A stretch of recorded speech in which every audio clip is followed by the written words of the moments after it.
যেখানে শেষ করছিলাম সেখান থেকে শুরু করবো। মসজিদ সিদ্দিকের জন্য মাগরিবের পরের এই আয়োজন। আমরা পড়তেছিলাম ইমানের ভ্যারিয়াস ডেফিনেশন, ইমানের ডেফিনেশন কী কী আছে, নানা ধরনের ডেফিনেশন করতেছিলাম আমরা। সেখানে শেষ করছিলাম আমরা একটা হাদিসে। তারপরে আমরা আলী রাদিয়াল্লাহু আনহুর একটা আসার শুরু করে আবার বলছিলাম যে না ঠিক আছে পরদিন এখান থেকে শুরু করব। সেটা ছিল যে patience in relation to faith is like head in relation to body. মানুষের দিনের সাথে ধৈর্যের সম্পর্ক হচ্ছে শরীরের সাথে মাথার সম্পর্কের মতো।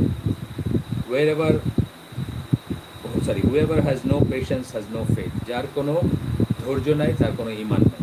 তার মানে আমরা এটা ইমানের একটা নতুন ডেফিনেশন পাইলাম বা নতুন আরেকভাবে দেখলাম ইমান। আসলে আমরা আপনাদেরকে বলছি বোধহয় গতদিন, আমার ঠিক মনে পড়তেছে না, যে আমার কাছে একটা সফটওয়্যার ছিল যেখানে থিমেটিক সার্চ এবং ওয়ার্ড সার্চ করা যাইতো। তো সেখানে আমরা পেশেন্স দিয়ে সার্চ করে দেখছি যে মানে একদম প্রাইমারি শব্দগুলোই 69 বার আছে। পেশেন্সের প্রাইমারি শব্দগুলো 69 বার আছে।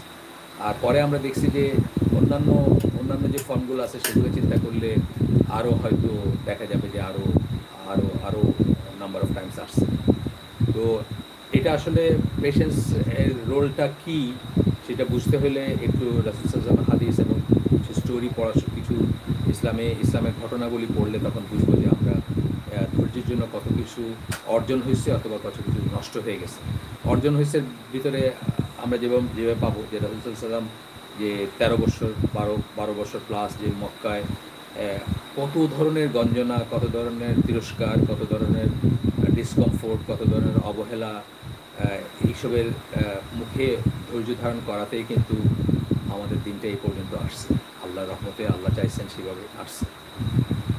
এবং ধৈর্যের চ্যুতি মূল্য দিতে হয়েছে যেটা, বা যেভাবে সেটা ক্ষতিকর সেটা আমরা উহুদের যুদ্ধের সময় দেখি। জাস্ট আল্লাহ রাসূল সাল্লাল্লাহু আলাইহি ওয়াসাল্লাম বলছিলেন যে কোনো অবস্থায় যেন এখান থেকে না নড়ে একদলকে, মানে যাতে আর্চার বা তীর নিয়ে দাঁড়াইছিলেন একদল, একটা প্যাসেজ গার্ড করে। তারা যখন দেখলেন যে মুসলমানরা জিতেই গেছে, তখন তারা চিন্তা করলেন যে এক্ষুনি গিয়ে, তারা যখন দেখলেন যে মুসলমানরা জিতেই গেছে, তখন তারা চিন্তা করলেন যে এক্ষুনি গিয়ে ওই ওয়ার স্পয়েল যেগুলো আমরা বলি, বুটি যেগুলোকে বলি, সেই বুটিগুলো তাদের কালেক্ট করা দরকার। তাদের ধৈর্যচ্যুতি ঘটল এবং সেটার 70 জন সাহাবী, যারা রাসূল সাল্লাল্লাহু আলাইহি ওয়াসাল্লামের চাচা সহ নাম করা 70 জন সাহাবী ছিলেন, তার ভিতরে অনেক নাম করা সাহাবীরা ছিলেন, তাদেরকে শহীদ হইতে হইল। যদিও আল্লাহর নির্ধারণ এবং এটাতে কিছু করার ছিল না, কিন্তু আসলে আপনার মূল্যটা দিতে হলো ধৈর্যচ্যুতির জন্য। আব্দুল্লাহ ইবনে মাসউদের একটা আসার আসতেছে এরপরে, সেটা হচ্ছে, O Allah, increase us in faith, certain belief and understanding. আল্লাহর কাছে চাইতেছেন ইমান বৃদ্ধির জন্য, নিশ্চিত জ্ঞানের জন্য, নিশ্চিত বিশ্বাসের জন্য, এবং আন্ডারস্ট্যান্ডিং, বুঝের জন্য চাইতেছেন আল্লাহর কাছে। তাহলে কী চাইলেন? ইমান বৃদ্ধির জন্য আমরা আল্লাহর কাছে দোয়া করতে পারি। ইমান বৃদ্ধি হয়, আমরা এই যে ইমানের ডেফিনেশনটা পড়লাম যে ইমান বাড়ে, ইমান কমে, এবং ইমান যে বাড়ে সেই বাড়ার উপর বিশ্বাস রেখেই তিনি আল্লাহর কাছে চাইতেছেন যে ইনক্রিজ আস ইন ফেথ, আমাদেরকে ইমানে বাড়ায় দেন। সার্টেন বিলিফ মানে নিশ্চিত বিশ্বাস, সেটাতে বাড়ায় দেন, বা সার্টেন বিলিফ দেন, নিশ্চিত বিশ্বাস দেন, বিশ্বাসের নিশ্চয়তা দেন, অ্যান্ড আন্ডারস্ট্যান্ডিং এবং বুঝ দেন। আব্দুল্লাহ ইবনে আব্বাস, আবু হুরায়রা, আবু দারদা, এনাদের একটা কথা আসতেছে এখানে, ফেথ ইনক্রিজেস অ্যান্ড ডিক্রিজেস। আমরা আপনাদেরকে বলছি যে এটা ইমানের ডেফিনিশনে কেন আসতেছে, যে ইমান বাড়ে এবং কমে, এটা আমাদের আকিদার, আহলে সুন্নাত জামাতের আকিদার ইন্টিগ্রাল অংশ। এইটা যদি কেউ বিশ্বাস না করে তবে সে তার ইমান নিয়ে নিশ্চিত থাকবে এবং সে নিজেকে গার্ড করবে না, এবং এই করতে করতে হয়তো সে ইমান থেকে বেরিয়ে হয়ে যাবে। এই জন্য ইমান বাড়ে এবং কমে, এটা আমাদের বিশ্বাসের অবিচ্ছেদ্য অংশ। আমরা বিশ্বাস করি যে ইমান বাড়ে এবং কমে।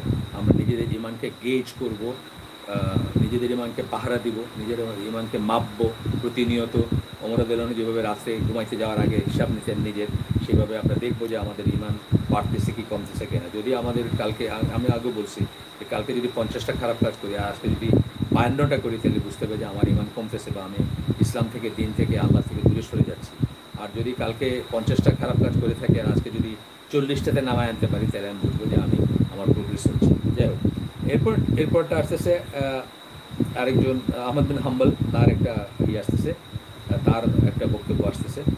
মানে বিভিন্ন স্কলার, আহলে সুন্নাত জামাত বিভিন্ন স্কলার, ইমামগণ বা সাহাবীদের এই সম্বন্ধে মতামত কী সেটা নিয়ে চলতেছে আমাদের আয়োজন। তো তাদের মতামত কি, এই অংশে আমরা সেটা করতেছি যে ইমাম আহমদ বিন হাম্বল কি বলছেন, ফেথ ইনক্রিজেস অ্যান্ড ডিক্রিজেস, ইমান বাড়ে এবং ইমান কমে, by means of righteous deeds, sorry increase and decrease, এখানে কলন, সেমিকলন, তারপরে বলতেছেন যে it increases by means of righteous deeds, ভালো কাজে এটা বাড়ে, ইমান বাড়ে, decreases by means of failing to do righteous deeds, এবং সৎ কাজ করতে সক্ষম না। আমাদের এই শব্দটা বোধহয় একটু ডিস্টার্ব ছিল, এখন ঠিক আছে আশা করি। আসসালামু আলাইকুম। আমাদের শব্দটা একটু সমস্যা ছিল, আমাদেরই একটু সিলেট থেকে করতেছি প্রোগ্রামটা, কারিগরি ত্রুটি বা আমাদের একটু অ্যারেঞ্জমেন্টের জন্য ছিল। এখন ইনশাল্লাহ এটা ঠিক হওয়ার কথা। আমাদের একটা ছোট্ট অ্যাডজাস্টমেন্টের সমস্যা ছিল, আপনারা মাফ করবেন, যেটুকু খারাপ আসছে সেটুকুর জন্য। ইনশাল্লাহ ঠিক হয়ে যাবে। এখন শব্দটা একটু সমস্যা ছিল। যাই হোক, আহমদ বিন হাম্বল বলতেছেন যে ফেথ ইনক্রিজেস অ্যান্ড ডিক্রিজেস, ইমান বাড়ে এবং ইমান কমে। It increases by means of righteous deeds, ইমান বাড়ে কিসে, ভালো কাজ সৎ কাজ করলে ইমান বাড়বে। Decreases by means of failing to do righteous deeds, এবং কমে কিভাবে, আপনার কমে হচ্ছে আমরা যখন সৎ কাজ করতে অপারগ হই, সৎ কাজ করতে না পারলে কমে যায়। একই রকমের কথা সবাইয়ের কথাগুলো। হাসান আল বাসরি, উনার অনেক ফেমাস, ইসলামের ফেমাস ব্যক্তিত্ব, রাইট, সালাফদের একজন, প্রথম 3 জেনারেশনের একজন, অনেকখানি ওনার আসে, হাসান আল বাসরির কথা আসে। সেখানে উনি বলতেছেন faith is not the matter of adornment or wishful thinking, ইমানটা অ্যাডর্নমেন্ট, সাজগোজ করার, দেখানোর বা কল্পনা বিলাস না। Rather it is that which settles in the heart and is confirmed by one's action.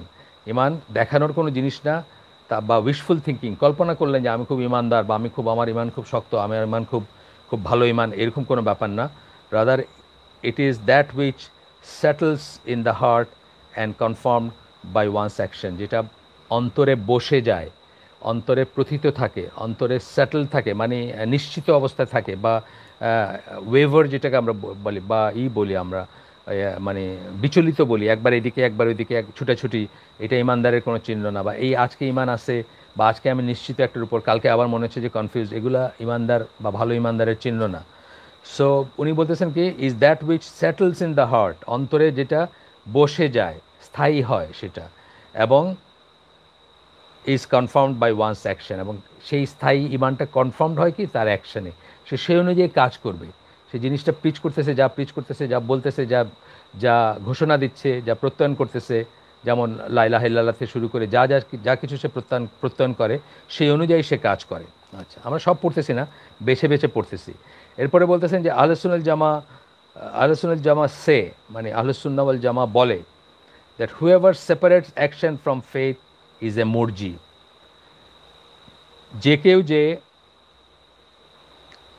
ইমান থেকে কর্মকাণ্ডকে, কাজকে, অ্যাকশনকে, আমলকে আলাদা করে, অর্থাৎ বলে যে আমলটা অত ইম্পর্টেন্ট না বা আমল না করলেও চলবে, শুধু বললেই হবে যে ইমান আছে বা ইমান থাকলেই হবে বা বিশ্বাস থাকলেই হবে, সে হচ্ছে কি মুরজি। আমরা বলছিলাম না যে মুরজি একটা সেক্ট, যারা মনে করে, যারা ডিভিয়েন্ট সেক্টের ভিতরে একটা, অ্যান্ড মিসগাইডেড, সে হচ্ছে একজন মুরজিয়া বা মুরজি, এবং একজন and misguided and innovator, misguided পথভ্রষ্ট, ইনোভেটর মানে বিদাতি। আচ্ছা, এরপরে আমরা যাচ্ছি, আহলে সুন্নাত জামা think that one should say ইনশাআল্লাহ when describing oneself as a believer. আমরা যদি নিজেদেরকে বিশ্বাসী বলে বলি, কোথাও বলতে হয় যে আমি একজন বিশ্বাসী, তখন আমরা সাথে যেন ইনশাআল্লাহ কথাটা বলি। হ্যাঁ, এতে কেন বলতে হবে সেটা আমরা পড়তেছি, মানে আসবে পরে। আমরা ধরেন আপনাকে কেউ জিজ্ঞেস করলো আপনি কি বিশ্বাসী, এটা আমাদের এই সমাজে, মুসলিম সমাজে হয়তো জিজ্ঞেস করবে না বা করার কথা না, যদিও আমাদের সেই অবস্থায় আজকে চলে আসছি যে আমরা একজন মানুষকে মুসলমান একটা নাম আছে দেখে নিশ্চিত হতে পারি না যে সে একজন বিশ্বাসী। আমাদের দেশে বিশেষ করে খুবই মানে রিসেন্ট ট্রেন্ড হচ্ছে যে যারা পরিশীলিত, যারা আলোকিত, তারা এসবে বিশ্বাস করেন না, আল্লাহ খোদায় বিশ্বাস করেন না, আখেরাতে বিশ্বাস করেন না, অথবা বলেন যে থাকতেও পারে নাও থাকতে পারে, আমরা বুঝি না, যেটাকে আমরা আমরা জানি না বা আমরা তো দেখি না, যেটাকে আমরা অ্যাগনোস্টিক বলি, তো বা স্কেপটিক বলি, সংশয়বাদী বলি বা সন্দেহবাদী বলি। তো আমাদেরকে কেউ যদি জিজ্ঞেস করে, কখনো যদি আমাদেরকে নিজেদেরকে ডিসক্রাইব করতে আমরা বিশ্বাসী কিনা, তখন আমরা বলবো আই এম এ বিলিভার ইনশাআল্লাহ, অথবা ইফ আল্লাহ উইলস, আল্লাহ চাইলে বা আল্লাহর ইচ্ছায় আমি একজন, বা ইনশাআল্লাহ আল্লাহ চাইলে বা আল্লাহর ইচ্ছায় আমি একজন বিশ্বাসী। They do not state with certainty that they are believers. Certainty মানে একেবারে আমি একজন বিশ্বাসী, মানে খুব অহংকার করে, গর্ব করে, জোর করে বা করে বলে না তারা। কেন বলে না? কেন বলে না তার কারণ হচ্ছে because of their intense fear of Allah, their belief in divine will and decree. আল্লাহকে তারা অত্যন্ত ভয় করে বিশ্বাসীরা, এবং তারা বিশ্বাস করে ডিভাইন উইল অ্যান্ড ডিক্রি। আপনাদেরকে বলছি আগে যে একটা হাদিস আছে যে একজন বিশ্বাসী বা মুমিন বা মুসলিম, তার মানে আমি জাস্ট জিসটা বলতেছি, তার অন্তর হচ্ছে আল্লাহর দুই আঙ্গুলের ভিতরে ফেদারের মতো। ফেদার মানে পালকের মতো। একটা পালক কী হয়, দুই আঙ্গুলের একটু চাপটা এরকম হইলে উল্টায় যায় পালকটা। সো আল্লাহর দুই আঙ্গুলের ভিতরে, এটা সিম্বলিক্যালি বলতেছেন রাসূল সাল্লাল্লাহু আলাইহি ওয়াসাল্লাম, ফেদার থাকলে যেরকম হয় একজন বিশ্বাসীর অন্তর সেই রকম, যে কোনো মুহূর্তে এটা উল্টায় যেতে পারে। এই জন্য আমাদেরকে দোয়া শেখায় দেওয়া হয়েছে, ইয়া মুকাল্লিবাল কুলুব সাব্বিত কালবি আলা দীনিক। আমরা যেন আমাদের আমাদের বিশ্বাস নিয়ে, আমাদের ইমান নিয়ে যেন ফুটানি না করি, অহংকার না করি। আমাদেরকে কেউ জিজ্ঞেস করলে আমরা বলবো আমরা বিশ্বাসী ইনশাআল্লাহ। কেন? আল্লাহকে আমরা ভয় করি দেখে, যে আল্লাহ যে কোনো সময় আমাদের অন্তরটা চেঞ্জ করে দিতে পারেন। আমরা ডিভাইন উইল এবং ডিক্রিতে বিশ্বাস করি দেখে। And they are reluctance to praise themselves, এবং তারা নিজেদেরকে আত্মতুষ্টি, আত্মপ্রশংসা করেন না, নিজেদের প্রশংসা করে বেড়ান না তারা। আচ্ছা, for absolute faith means doing all the acts of worship and avoiding all the things which are forbidden. Absolute faith মানে কি? মানে কখন কখন একটা নিশ্চিত ইমান আসে বা নিশ্চিতভাবে ইমানের সবটুকু আমার আছে, সেটা কখন হইতে পারতো বা হয়? যখন means doing all the acts of worship, সকল ইবাদত আমি করতেছি, এবং avoiding all the things which are forbidden, এবং যা নিষিদ্ধ সবকটাকে আমি অ্যাভয়েড করতে পারতেছি বা করতেছি।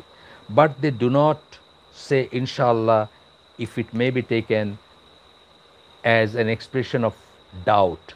এই ইনশাল্লাহ কথাটা কিন্তু ডাউটের ব্যাপার না, সন্দেহের ব্যাপার না। এটা হচ্ছে যে আল্লাহর উপর নির্ভর করার ব্যাপার, আল্লাহর উপর, আল্লাহর মুখাপেক্ষী হওয়ার ব্যাপার, এবং আল্লাহর কাছে নিজেকে ছোট করার ব্যাপার, এবং আমাদের সকল চিন্তা, চেতনা, ভাবনা, আশা, আকাঙ্ক্ষা সব কিছু আল্লাহর ইচ্ছার কন্টিনজেন্ট। একটা কোরআনে একটা আয়াতে আসে না যে তোমরা ততক্ষণ পর্যন্ত চাও না যতক্ষণ আল্লাহ চান না। সুতরাং আমাদের সমস্ত কিছু হচ্ছে আল্লাহর ইচ্ছার কন্টিনজেন্ট বা শর্ত সাপেক্ষে। এইটা বোঝাইতে তারা ইনশাআল্লাহ বলেন। কিন্তু তারা যদি ডাউটের কথা আসে কখনো, মানে এটা থেকে যদি কেউ বোঝেন যে সন্দেহ আছে, তবে সেই জন্য তারা ইনশাআল্লাহ বলে না, সন্দেহ দেখাইতে ইনশাআল্লাহ বলে না। যেমন আমাদেরকে অনেকে বলে যে ভাই আমার বাসায় আইসেন অমুক দিন, আমরা অনেক সময় বলি ইনশাআল্লাহ। এখানে কি বলি, মানে আমাদের প্রচলিত সমাজের অবস্থার কথা বা ব্যবস্থার কথা আমরা বলতেছি। আমরা এটা বলি কেন?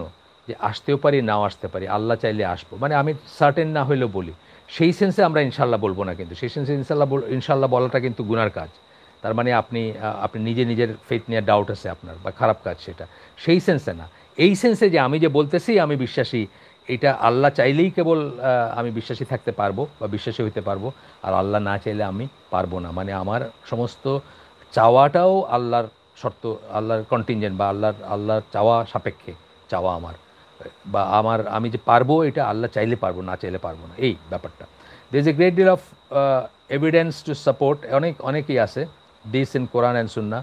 কোরআন এবং সুন্নায় এই ধরনের অনেক জিনিস আছে যেটা থেকে আমরা এই এখন যে কথাগুলো বললাম এগুলোকে সাপোর্ট করতে পারবো। সূরা কাহাফের 23-24 নম্বর আয়াতে আল্লাহ বলতেছেন, অ্যান্ড নেভার সে এনিথিং, কখনো এরকম কোনো কথা বলো না, I shall do such and such things tomorrow, কালকে আমি এটা করব।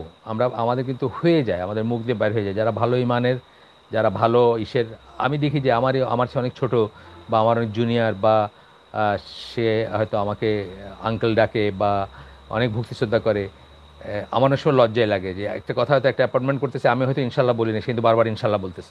সেটাই ঠিক, ইনশা আল্লাহ, মানে ইনশাল্লাহ না, ঠিক ইনশা আল্লাহ বলবো আমরা। একটা হামজা আসবে, তারপরে আমরা বলবো আর কি, মানে ইনশাল্লাহটা আবার একটা ভুল কথা, ইনশা আল্লাহ বলবো আমরা, আল্লাহটা আলাদা করে উচ্চারণ করব।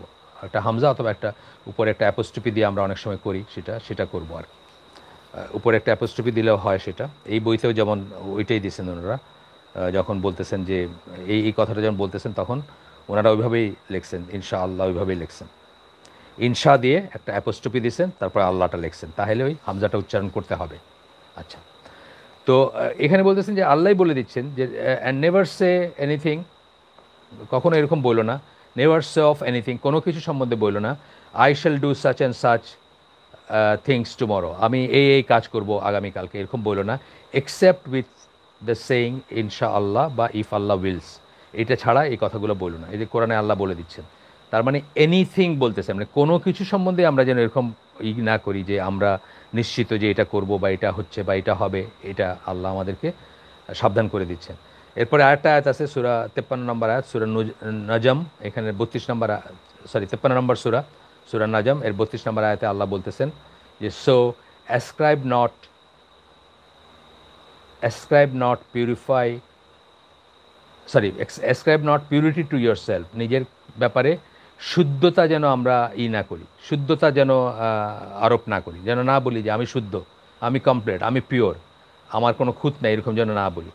হি knows best him who fears him and keeps his duty, আল্লাহ অন্তরটা জানেন, আল্লাহই সবচেয়ে ভালো জানেন কে আল্লাহকে সত্যি সত্যি ভয় করে এবং সত্যি সত্যি keeps his duty to him, মানে তার প্রতি তার কর্তব্য, তার তার অব্লিগেশন যেগুলো, তার অবশ্যকরণীয় যে ব্যাপারগুলো, তার সেগুলা যে ওয়াজিব যেগুলো, ফরজ যেগুলো, সেগুলো কে রাখে বা কে করে, আল্লাহই সবচেয়ে ভালো জানেন। হ্যাঁ, অথবা ব্র্যাকেটে বলতেছেন দোজ হু আর মুত্তাকুন, মানে কারা মুত্তাকি, কারা পায়াস, সেটা আল্লাহই সবচেয়ে ভালো জানেন। এখানে আমরা এই প্রসঙ্গে, এটা অনেক প্রসঙ্গে অনেকখানি আমরা বলি এই কথাগুলা, যে আল্লাহর ওয়ালি সম্বন্ধে আমরা বলি যে আল্লাহর ওয়ালি আমরা সার্টিফাই করতে পারি না, কারণ কি আল্লাহর ওয়ালি যে কেউ হইতে পারে, আল্লাহর ওয়ালি যে কেউ হইতে পারে যার ভিতরে ঈমান আছে এবং তাকওয়া আছে। এই তাকওয়াটা যেহেতু আমরা মেজার করতে পারি না, সুতরাং আমরা অন্যকে সার্টিফাই করি না যে ইনি ওয়ালি এবং ইনি ওয়ালি না। আমাদের দেশে যেটা করে, কিছু কিছু মানুষকে ওয়ালি আল্লাহ বলে সার্টিফিকেট দিয়ে দেয়, জনগণ দেয় বা তাদের ভক্তরা দিয়ে দেয়, সেটি যেন আমরা না করি। ঠিক আছে, তার মানে আল্লাহ কি বলতেছেন যে নিশ্চিত হয়ে কিছু না বলা, সব কিছুর আমরা ইনশা আল্লাহ বা আল্লাহ যদি চান, এই কথাটা ব্যাক অফ মাইন্ড রাখবো এবং আমরা আমরা মনে রাখবো যে আল্লাহই আমাদের অন্তরসমূহ জানেন বা সবচেয়ে ভালো জানেন বা কী হতে যাচ্ছে সেটাও জানেন। আমরা জান্নাতি হচ্ছি না আমরা জাহান্নামি হচ্ছি, আমাদের মানে এই ব্যাপারটা আল্লাহই সবচেয়ে ভালো জানেন, আমরা জানি না। আচ্ছা, রাসূল সাল্লাল্লাহু আলাইহি ওয়াসাল্লাম একটা গেছিলেন, একটা কবরস্থানে গেছিলেন, সেই ঘটনাটা এখানেই করা হচ্ছে। এটা আপনার মুসলিমের হাদিস, এখানে বর্ণনা করা হচ্ছে। আল্লাহ বলতেছে, ও আচ্ছা হয়েছে, আসসালামু আলাইকুম ইয়া আহলাদ দিয়ারি, ওইটা আর কি, ওইটা আর কি, যে তোমাদের উপর শান্তি বর্ষিত হোক, অকুপেন্টস অফ দিস অ্যাবোর্ডস, এই যে এই কবরগুলার বা এই বিলিভার্স অ্যান্ড মুসলিম, যারা বিশ্বাসী এবং যারা মুসলিম, তাদের কথা বলতেছেন। We will join you soon ইনশা আল্লাহ, আমরা অচিরেই তোমাদের সাথে, এটা কিন্তু জিয়ারতের দোয়া, রাসূল সাল্লাল্লাহু আলাইহি ওয়াসাল্লামের দোয়া, জিয়ারত করতে গেলে বলতেন যে আমরা অচিরেই তোমাদের সাথে ইনশা আল্লাহ বলে বলতেছেন, আল্লাহ যদি চান তোমাদের সাথে মিলিত হব, যুক্ত হব, মিলিত হব বা কবরে আসবো, এইরকম একটা সেন্স আর কি। I ask Allah to keep us and you safe and sound, আমি আল্লাহর কাছে দোয়া করতেছি, এইটাই দোয়া, কিন্তু সিম্পল দোয়া, জিয়ারতের দোয়া। আমাদের দেশে দেখবেন অনেকক্ষণ ধরে একজন হাত তুলছে, পিছনে 10 জন দাঁড়ায় আছে আর খালি আমিন আমিন বলতেছে, চলতেছে। আসলে জিনিসগুলো খুব সিম্পল ছিল, আমরা এগুলোকে কমপ্লিকেটেড বানাই দিয়েছি এবং আমরা এগুলোকে এমন বানাইছি যে স্পেশালিস্ট ছাড়া এগুলো করতে পারবে না আর কি। মানে আপনাকে যেন লোক ভাড়া করে নিয়ে যেতে হবে বা ডাইকে নিয়ে যেতে হবে মসজিদ থেকে বা লোকাল থেকে, ইমাম সাহেবরা ডাকতে হবে, উনি জিয়ারতটা করায় দিবেন। আমাদের দেশে জিয়ারত করানোর সিস্টেম আছে। যাই হোক, এটা মুসলিমের একটা হাদিস। তারপরে আব্দুল্লাহ ইবনে মাসউদের একটা আসার আসতেছে, সেখানে বলতেছেন whoever bears witness that he is a believer, let him bear witness that he will be in paradise. এই কথাটার মানে হচ্ছে যে কেউ যখন নিশ্চিত বলে যে সে একজন বিশ্বাসী, তাইলে সে এই কথাটাও বলুক যে সে নিশ্চিত জান্নাতে যাবে। এই কথাটা তো কেউ বলতে পারে না, কেউ বলে, কেউ বলতে পারে না, কারো বলার নাই এই কথাটা, মানে কোনো বলার সাহস নাই, বলা উচিত না। কেন বলতেছি আমরা? কারণ আল্লাহ রসুল সাল্লাল্লাহু নিজে বলছেন যে একটা একটা ফিউনারেলে গেছেন, জানাজায় গেছেন, তখন একজন আনসার সাহাবী তার মুহাজির ভাইয়ের কথা বলতেছিলেন যে আমার এই ভাই জান্নাতি, ওনার এত ভালো আমল ছিল। তখন রসুল সাল্লাল্লাহু আলাইহি ওয়াসাল্লাম জিজ্ঞেস করেছেন যে তোমার কাছে কি ওয়াহি আসছে, বা তুমি কিভাবে জানলা, মানে কিভাবে তুমি নিশ্চিত হইলে যে সে জান্নাতে যাবে? আমল দিয়ে, তখন উনি বলছেন যে তার আমল খুব ভালো ছিল। তখন আল্লাহ রসুল সাল্লাল্লাহু আলাইহি ওয়াসাল্লাম বলছেন যে আমল দিয়ে কেউ কখনো জান্নাতে যাবে না। তখন সাহাবীরা অবাক হয়ে জিজ্ঞেস করছেন, ইয়া রাসূলুল্লাহ আপনিও না?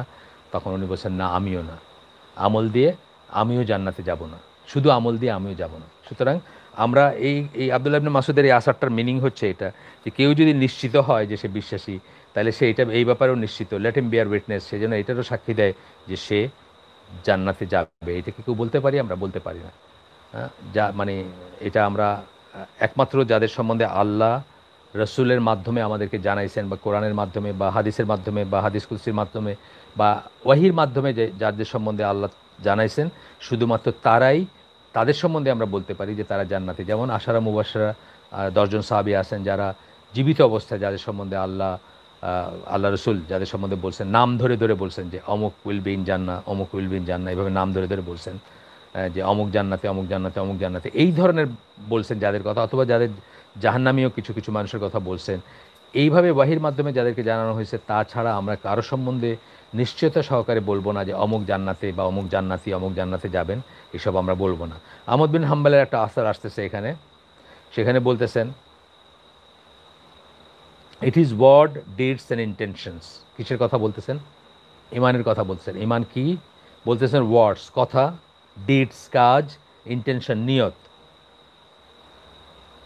আচ্ছা, he was asked what if a man আস আর ইউ এ বিলিভার? তখন তাকে জিজ্ঞেস করা হয়েছিল, যেটা নিয়ে এতক্ষণ পড়লাম আমরা, যে কেউ যদি কাউকে জিজ্ঞেস করে যে তুমি কি বিশ্বাসী, তাহলে কি বলবো আমরা, বা কী বলতে হবে? হি সেড দিস ইজ বিদাত। এটা জিজ্ঞেস করবা না কাউকে, এই জিজ্ঞেস করাটাই বিদাত বলছে আহমদ বিন হাম্বল বলছে। He was asked how should he answer? তারপরে জিজ্ঞেস করেছে যে যদি করেই ফেলে জিজ্ঞেস, তাহলে কিভাবে আনসার করবে? মানে জিজ্ঞেস করাটা বিদাত, জিজ্ঞেস করা উচিত না কোনো বিশ্বাসীকে যে আপনি কি বিশ্বাসী, বা যে নিজেকে মুসলমান বলে, বা যাকে আমরা অ্যাপারেন্টলি মুসলমান জানি, যে নিজের অবিশ্বাসকে জাহির করে বেড়ায় না, বা অবিশ্বাসের সাক্ষী রাখে না, বা অবিশ্বাসের কী রাখে না, প্রমাণ রাখে না, তাকে আমরা এটা জিজ্ঞেস করব না। এটা জিজ্ঞেস করাটা একটা বেদাত। কিন্তু তারপরে তাকে জিজ্ঞেস করেছে যদি ধরেন জিজ্ঞেস করেই ফেলে, তখন কিভাবে আনসার করতে হবে? তখন উনি বলছেন এ বিলিভার, আমি একজন বিশ্বাসী, ইনশাআল্লাহ। ইনশাআল্লাহ মানে আল্লাহ চাইলে, ওই যেটা আমরা এতক্ষণ ধরে পড়লাম আর কি। According to Ahlus Sunnah Jama'ah, a person cannot be said to be no longer a believer if it does a forbidden action which does not constitute a kufr, or he negates an obligatory duty and neglect of which does not constitute a kufr. আচ্ছা, এখানে কি বলতেছেন? একটা নিষিদ্ধ কাজ যদি কেউ করে ফেলে, একটা নিষিদ্ধ কাজ, সিনেমা দেখছে, গান গাইছে, গান শুনছে, মদ খাইছে, এগুলো সব নিষিদ্ধ কাজ না, সব হারাম কাজ। সুদ খাইছে, হ্যাঁ, একটা নিষিদ্ধ কাজ করছে কিন্তু কুফর করে নাই, কবিরা গুনাহ করছে, বড় গুনাহ করছে, জিনা করছে, বড় গুনাহ, কিন্তু কুফর করে নাই। or he neglects an obligatory duty and the neglect of which does not constitute kufr, অথবা একটা অবশ্যকরণীয় কাজ ছিল, সেটা সে নেগলেক্ট করছে, কিন্তু সেটার নেগলেক্ট করাটা ডাজ নট কনস্টিটিউট এ কুফর, কিন্তু সেটা নেগলেক্ট করলেই তাকে মানে কুফরের পর্যায়ে যায় না, মানে এরকম একটা কাজ করছে, তাইলে কি তাকে আমরা কখনোই এটা বলবো না যে সে আর বিশ্বাসী নাই। আমাদের সমাজে দেখবেন অনেকেই বলে ফেলে যে একটা গুনার কাজ করছে বড়, বলে যে এ তো আর ইসলামের ভিতরে নাই, অথবা একটা অব্লিগেটরি কাজ, অবশ্যকরণীয় কাজ, কিন্তু সে নেগলেক্ট করছে, সে অবহেলা করছে। ধরেন এই বছর তার হজে যাওয়া ফরজ হয়েছে, সে আরও 10 বছর যায় নাই, হজে যায় নাই, কিন্তু সে হজটা অব্লিগেটরি মানে, তার ইচ্ছা আছে যাওয়ার, এই যাবো যাচ্ছি, আচ্ছা একটু ব্যবসাটা গুছাইলো, এটা গুছাই। আমাদের দেশে যে মানে অলমোস্ট সবাই এই কাজটা করে। হজ যেদিন ফরজ হয় তারা তো 10, 20, 30 বছর পরে হজে যায়, মনে করে যে ছেলের বিয়েটা দিয়ে নেই, মেয়ের বিয়েটা দিয়ে নেই, একটা দুটা মেয়ে বিয়ে দেওয়ার বাকি আছে, বা এই কাজটা বাকি আছে, ওই কাজটা বাকি আছে, এই সমস্ত জিনিস মনে করে এবং নেগলেক্ট করে। কিন্তু এই নেগলেক্ট করাটা কুফরের পর্যায়ের না, সে গুনার কাজ করতেছে, সে খারাপ কাজ করতেছে, কিন্তু সেই জন্য তাকে আমরা বলবো না যে সে ইসলাম থেকে বাইর হয়ে গেছে বা সে আর বিশ্বাসী না, এই কথা আমরা বলবো না। A person can only be said to be no longer a believer. একজন মানুষ আর বিশ্বাসী নাই, আর বিশ্বাস করে না, এই কথা বলতে হইলে কি করতে হবে? If it does one of the things that nullify faith, আমরা এমন একটা কাজ যদি সে করে যেটা নালিফাই, মানে ইমান বিনষ্টকারী বিষয়। আমরা আপনাদের সাথে আগে যখন আমি মসজিদ সিদ্দিকে প্রোগ্রাম করতাম, তখন আমরা কিন্তু ইমান বিনষ্টকারী বিষয়গুলো নিয়ে আগে আমরা কথা বলছি, আগে আমরা এগুলো নিয়ে প্রোগ্রাম করছি। আমরা 12টা পয়েন্ট বলি ইউজুয়ালি, সেই 12টা পয়েন্টের ভিতর একটা পয়েন্ট যদি সে করে, মানে মেজর পয়েন্টগুলো নালিফায়ার্স অফ ফেথ যেগুলো, সেই 12টা পয়েন্টই যে শুধু ইমান বিনষ্টকারী বিষয় তা না, আরও আছে ইমান বিনষ্টকারী বিষয়, কিন্তু মেজর যেগুলো সবার জানা উচিত, সচেতন থাকা উচিত, সাবধান থাকা উচিত, সেরকম 12টা আমরা এই করতাম।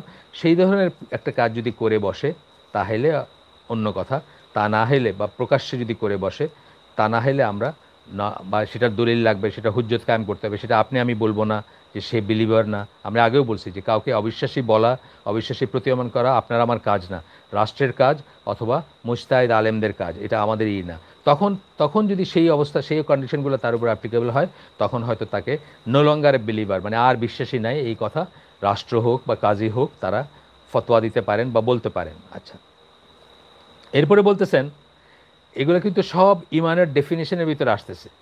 ইমান চলে গেল তার মানে তার ইমান নাই আপনি বলতেছেন, তাইলে আমরা, আমাদের জানা উচিত যে কোন অবস্থায় আমরা ইমান নাই বলতে পারবো, তার আগে পর্যন্ত তার ইমান আছেন।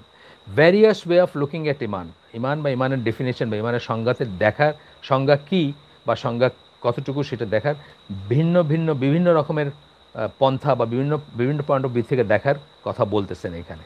আচ্ছা, কমিটিং এ মেজর সিন, কবিরা গুনাহ যেটাকে বলি, does not mean that a person is no longer a believer. একটা কবিরা গুনাহ করা মানেই সে বিশ্বাসী না, এটা মিন করে না, এটা আমরা বলবো না। In this world he is regarded as a believer whose faith is lacking. কী বলবো আমরা? যে সে বিশ্বাসী, কারণ ভিতরের খবর তো আল্লাহ জানেন, কিন্তু তার বিশ্বাসের ত্রুটি আছে। বিশ্বাসের ত্রুটি আছে দেখেই কেউ কবিরা গুনাহ করতে পারে। মানে আমরা যখন একটা গুনাহ করি তার মানে কি? আমরা আল্লাহকে যেভাবে ভয় করা উচিত সেভাবে ভয় করলাম না, আল্লাহকে যেভাবে বিশ্বাস করা উচিত সেভাবে বিশ্বাস করলাম না, বা আল্লাহ আমাদেরকে দেখতেছেন, শুনতেছেন, জানতেছেন, আমাদের সব রেকর্ড থাকতেছে, এক মুহূর্তের জন্য, 1 ঘন্টার জন্য, একদিনের জন্য বা কিছু সময়ের জন্য আমরা তো সেটা ভুলে গেলাম। তার মানে আমাদের বিশ্বাসের ত্রুটি আছে, এইটুকুই বলবো আমরা। He is a believer because of his faith and evil doer because of his major sin. সে একজন বিশ্বাসী কারণ সে তৌহিদে বিশ্বাস করে, আল্লাহ বিশ্বাস করে, আখিরাতে বিশ্বাস করে, অথবা সে বলতেছে যে সেসবে বিশ্বাস করে, সেই জন্য সে একজন বিশ্বাসী। এবং সে ফাসিক কেন? তার কবিরা গুনার জন্য। কবিরা গুনার জন্য সে ইভিল ডোয়ার, মানে ফাসিক মুসলিম, গুনাহগার মুসলিম, কিন্তু তথাপি সে মুসলিম। মোট কথা এখানে মোটে মাঠে যে কথাটা বলতেছে যে কবিরা গুনার জন্যই কেউ কাফের হয়ে যায় না, কেউ ইসলাম থেকে বের হয়ে যায় না, তাকে তথাপি মুসলিম হিসেবে জ্ঞান করতে হবে। In the hereafter he will be subject to the will of Allah. আখেরাতে সে আল্লাহর দয়া, আল্লাহর মায়া, আল্লাহর ইচ্ছার উপর নির্ভর করবে তার কি হবে। ইফ হি উইলস, হি হচ্ছে বড় হাতের এইচ দিয়ে, মানে আল্লাহ যদি চান, হি উইল ফরগিভ হিম, তাকে মাফ করে দিবেন। And if he wills he will punish him, যদি আল্লাহ চান তাহলে তাকে শাস্তি দিবেন। এগুলো কিসের জন্য আসতেছে? তেমন গুনাহ, তেমন কাজ যেটা কুফর বা শিরকের চেয়ে কম। আমরা এই আলোচনার শুরুতেই বলছি সূরা নিসার 48 নম্বর আয়াত এবং সূরা মায়েদার 72 নম্বর আয়াতের মিলিত রুলিং বা মিলিত ধারণা যেটা আমরা পাই, সেটা হচ্ছে যে যে শিরকের উপর মারা যাবে তওবা না করে, শুদ্ধ না হয়ে শিরক বা কুফরের উপর মারা যাবে, অর্থাৎ মুশরিক বা কাফের হিসাবে মারা যাবে, তার জন্য জান্নাত হারাম এবং জাহান্নাম ওয়াজিব। আর কেউ যদি তার চেয়ে কম কোনো গুনাহ করে মারা যায়, হ্যাঁ, তবা করতে হবে কবিরা গুনার জন্য, আমরা জানি, সেটা সবাই জানি, কবিরা গুনার জন্য বেঁচে থাকতে তবা করতে হবে, মনে করে করে তবা করতে হবে।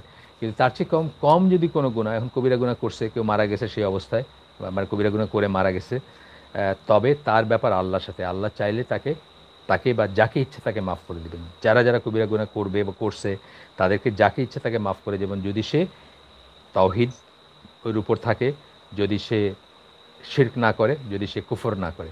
তাহলে এখান থেকে আমরা একটা অনুসিদ্ধান্ত যেটা পাই সেটা হচ্ছে যে যে কেউ যে তাওহীদের উপর মারা যাবে, আমরা অন্যত দেখব, পরেও দেখব, এখানেই বোধহয় হাদিসটা আসছে, এই যে আসছে, চলে আসছে হাদিসে মুসলিমের হাদিস। এখানে বলতেছেন যে no one will enter hell who has faith the size of a grain of mustard seed in his heart. যার অন্তরে সরিষা পরিমাণ ইমান থাকবে। ইমান বলতে, ইমান যখনই বলি ইমানের মিনিং হচ্ছে তাওহীদ, আমরা বলতেছি ইমান মানে শিরকযুক্ত ইমান না। ইমান যখন আমরা বলতেছি মাস্টার সিড, তার ইমানটা ছোট হইতে পারে, কম হইতে পারে, ত্রুটিযুক্ত হইতে পারে, সে অনেক কবিরা গুনাহ করছে বা অনেক কিছু করছে, কিন্তু সরিষা দানার পরিমাণ যার ইমান থাকবে সেও কোনো না কোনো দিন জান্নাতে যাবে, সেও জান্নাতে যাবে, সে চিরজাহান্নামী হবে না। হয়তো একটা লিমিট পর্যন্ত আল্লাহ যদি চান তাকে শাস্তি দিবেন, দেওয়ার পরে তাকে বের করে নিয়ে আসবেন, অথবা নাও দিতে পারেন, আল্লাহ তাকে মাফ করে দিতে পারেন। এই আহলে সুন্নাত জামাত do not regard as a কাফের any Muslim who commits a sin except in the case of sins which nullify faith altogether। আমরা বললাম, আগেই যেটা বলছি এটা আরেকভাবে বলতেছেন, সূরা নিসার 48 নম্বর আয়াত, যেটা আমি আগে বলে ফেলছি সেটা এখানে কোট করতেছেন ঈশা, যে আহলে সুন্নাত জামাত কাউকে কাফের মনে করে না যদি সে এমন একটা গুনাহ করে যেটা ইমান বিনষ্টকারী গুনাহ না বা ইমান বিনষ্টকারী বিষয় না। হ্যাঁ, ইমান বিনষ্টকারী বিষয়গুলো আমরা পড়ছি না, কী কী? কোনো ধরনের বড় শিরক, আপনার এবং আল্লাহর মাঝখানে কাউকে মধ্যস্থতাকারী মনে করা, তারপরে কাফেরদেরকে কাফের মনে না করা, এই সমস্ত হচ্ছে ইমান বিনষ্টকারী বিষয়গুলো। তো এইগুলো যদি না করে, এগুলো না করে যদি কেউ মারা যায়, তাইলে বা তাকে এগুলো না করলে কাউকে কাফের হিসাবে জ্ঞান করে না। এই কথাটা আবার বললেন, আরেকভাবে বললেন, বলে সূরা নিসার 48 নম্বর আয়াতটা এখানে কোট করতেছেন। আমরা জানি এটা সবাই, তারপরে আমরা আরেকবার পড়ি। Indeed Allah does not forgive association with him. আল্লাহ তার সাথে শিরক করাকে মাফ করেন না। But he forgives what is less than that for whom he wills. এর চেয়ে কম যে কোনো কিছু যাকে ইচ্ছা তাকে আল্লাহ মাফ করে দেন, যার বেলায় চাইবেন তার বেলায় মাফ করে দিবেন। তাইলে এই যে মাফ করবেন না, এটা কে বলতেছেন? আমরা কি আল্লাহকে বাধ্য করছি, নাকি আমরা করতে পারি বাধ্য? আমরা করতেছি না বাধ্য, আল্লাহ নিজেই নিজের উপর এটা নিয়ে নিছেন যে আল্লাহ এটা মাফ করবেন না, তার চেয়ে কম যে কোনো কিছু মাফ করবেন। তারপরে এখানে আরও দুইটা হাদিস আছে, আমরা পড়তে পারি। বুখারী এবং মুসলিমের একটা হাদিস, রাসূল সাল্লাল্লাহু আলাইহি সাল্লাম বলতেছেন যে জিবরিল আমার কাছে আসলেন and told me the glad tiding, এবং আমাকে সুসংবাদ দিলেন। কী সুসংবাদ? হুয়েভার অ্যামং ইউর উম্মাহ dies not associating anything with Allah will enter paradise. এই তোমার উম্মার যে কেউ যে আল্লাহর সাথে কোনো কিছু, রাসূলকে বলতেছেন আপনার উম্মার বা তোমার উম্মার যে কেউ যে আল্লাহর সাথে কোনো কিছুকে শরিক না করে মারা যাবে, ডাইজ, শরিক না করে মারা যাবে, অর্থাৎ মৃত্যুর সময় সে শিরকের উপর থাকবে না, কুফরের উপর থাকবে না, সেই অবস্থায় মারা যাবে। উইল এন্টার প্যারাডাইস, সে জান্নাতে ঢুকবে। অর্থাৎ কখন ঢুকবে সেটা আল্লাহ ভালো জানেন, কিন্তু ঢুকবে, সে জান্নাতে যাবে। আর কাফের কী হবে? যে শিরক কুফরের উপর মারা যাবে, সে চিরজাহান্নামে। এখানে তফাৎটা। আল্লাহ রাসূল বললেন what if he commits adultery or steals. Allah রাসূল তাকে জিজ্ঞেস করলেন, জিবরাইল আলাইহিস সালামকে, বুখারী মুসলিমের হাদিস এটা, জিজ্ঞেস করলেন যে সে যদি জিনা করে আর চুরিও করে। জিবরিল বললেন even if he commits adultery or stills, যদিও জিনাকারী হয়, যদিও সে চুরি করে, তারপরেও সে জান্নাতে যাবে। অর্থাৎ ওই যে বললাম, আমরা একটা থিওরি বলি না যে তাওহীদ হচ্ছে এমন একটা জিনিস, এমন একটা গুণ যে পৃথিবীর সমস্ত দোষকে খাটো করে দেয়। অর্থাৎ তাওহীদের উপর মারা গেছে, তার অনেক দোষ ছিল, তারপরে আমরা আশা করতে পারি যে সে কোনো না কোনো দিন জান্নাতে যাবে। আর তাওহীদের উপর মারা যায় নাই, তার অনেক গুণ, নোবেল প্রাইজ পাইছে, মাদার তেরেসা ছিল, দুনিয়ার সেবা করছে, মানে অনেক কিছু করছে, তারপরেও কিন্তু সে চিরজাহান্নামে। মানে তাওহীদের উল্টাটাকে, শিরক এবং কুফর এমন একটা দোষ যেটা পৃথিবীর সমস্ত গুণকে নষ্ট করে দেয়। আর তাওহীদ হচ্ছে এমন একটা গুণ, শিরক ছাড়া, শিরক বিবর্জিত ঈমান, কুফর বিবর্জিত ঈমান যেটা তাওহীদ, সেটা হচ্ছে আল্লাহর সাথে কাউকে শরিক না করা। সেটা হচ্ছে এমন একটা গুণ যা পৃথিবীর সমস্ত দোষকে খাটো করে দেয়। অন্যান্য তাওহীদ হচ্ছে এমন একটা গুণ যেটা সমস্ত দোষকে খাটো করে দেয়। এটা আমরা অনেক সময় বুঝি না। আমরা যে পশ্চিমা দেশগুলোতে যাই, গিয়ে খুব এসে প্রেস করি যে আরে ইসলাম থাকলে তো ওইসব দেশগুলোতে আছে। আমরা এটা রিয়েলাইজ করি না যে তারা তাদের রাষ্ট্রযন্ত্র বা তাদের তাদের মানুষ, তাদের ওয়ার্ল্ড ভিউ হচ্ছে কুফর এবং শিরকের ওয়ার্ল্ড ভিউ, এবং কুফর এবং শিরকে থেকে তারা আর কত ভালো কাজ করলো সেগুলো আমরা ঢালাওভাবে প্রেস করব না। আমরা ওইগুলোকে কন্ডিশনালি প্রেস করতে পারি, কিন্তু ঢালাওভাবে প্রেস করব না। আমরা বলবো যে তাদের সমস্ত কর্মকাণ্ডগুলো তো নষ্ট হয়ে গেল, বিকজ তারা কুফরের উপর আছে, শিরকের উপর আছে। কি লাভ অন্যর কাছে ভালো হয়ে, দুনিয়ার কাছে ভালো হয়ে, ভালো বিহেভ কইরা, ভালো থাইকা, ভালো কইরা, যদি আমি জাহান্নামী হই? আর আমাদের দেশের মতো অভাগা দেশগুলোতে অনেক মানুষের অনেক দোষ আছে, অনেক ত্রুটি আছে, ঠিক আছে, কিন্তু যদি আমাদের দেশেও শিরকে ভর্তি, সেটা আমি বলতেছি না যে আমাদের দেশে সব মানুষ, সব মুসলমানরা শিখ বিবর্জিত ইমান নিয়ে চলতেছে, সেটা বলতেছি না, কিন্তু যদি সে তারপরেও এই দেশে থেকে শির ছাড়া মরতে পারতো, তাইলে সে জান্নাতের আশা করতে পারে, এবং কোনো না কোনো দিন জান্নাতে ইনশাআল্লাহ যাবে সে। এরপরে আবু হুরায়রার বর্ণনায় আরেকটাই আসতেছে, এটা সম্ভবত আসার, হ্যাঁ আসার, এটা আবু হুরায়রার কথা। এটা ফেইথ ইজ অ্যাবাভ কন্টামিনেশন। ইমান কলুষিত হয় না, ইমান কন্টামিনেশনের ঊর্ধ্বে, ইমান মানে ভেজালের ঊর্ধ্বে, সোজা কথা। হুয়েভার কমিটস অ্যাডাল্টারি, যখন মানুষ জিনা করে, his faith will leave him, তার ইমান তাকে ত্যাগ করে, ঝুলন্ত অবস্থায় থাকে। But if he checks himself and repents, কিন্তু সে যদি নিজেকে শাসন করে, নিজেকে বিরত রাখে, নিজেকে ফিরায় নিয়ে আসে এবং তওবা করে, his faith will come back, তার ইমান তার ভিতর আবার প্রবেশ করে। আচ্ছা, এরপরে আসতেছে